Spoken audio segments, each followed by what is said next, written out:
Parashat Pinchas finds Bnei Yisrael at the borders of Eretz Yisrael after having wandered through the Midbar for 40 years, and it chronicles the changing of the guard with the appointment of Yehoshua as the successor to Moshe Rabbeinu.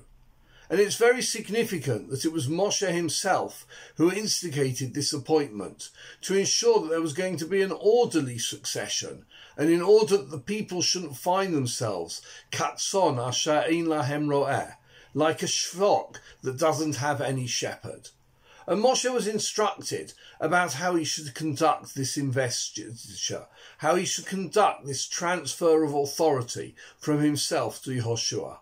And part of this process was that he was told to bring Yehoshua to stand in front of Elazar HaKohen and in front of all the people. V'hamadata oto lifnei Elazar HaKohen v'lifnei kol ha'ida. And then Moshe Rabbeinu was told, V'tzivita oto le'einehem, you shall command him in front of them.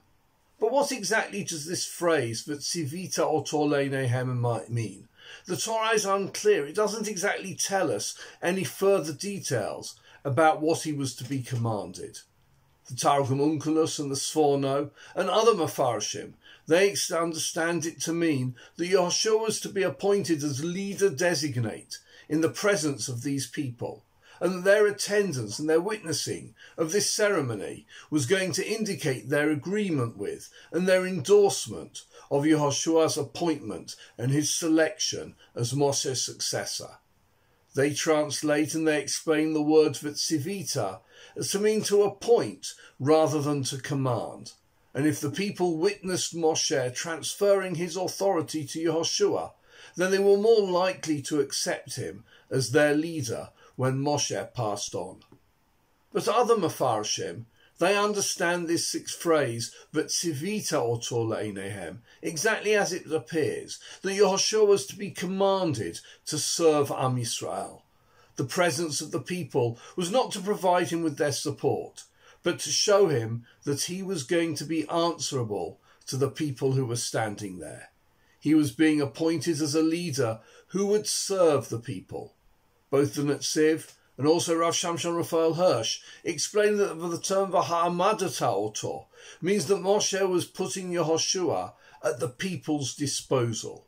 As Rabban Gamliel said in the Gemara Masechet Horiot to two students who were too modest to assume leadership positions, don't worry, kamadumin atash esrara ani notein lachem, avdut ani notein lachem.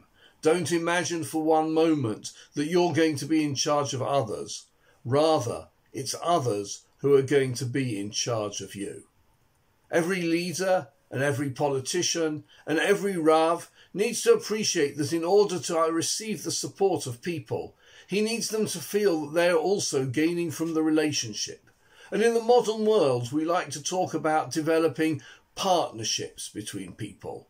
But Hashem's command that Yehoshua should be commanded, v'tzivita oto, was far more than just tactical advice so that everybody would listen to him. It was a statement about the Torah's perception of what leadership is really about, that a leader's authority and status in society is only a function of his responsibility to act as a loyal, responsible and dedicated servant to society. Shabbat Shalom.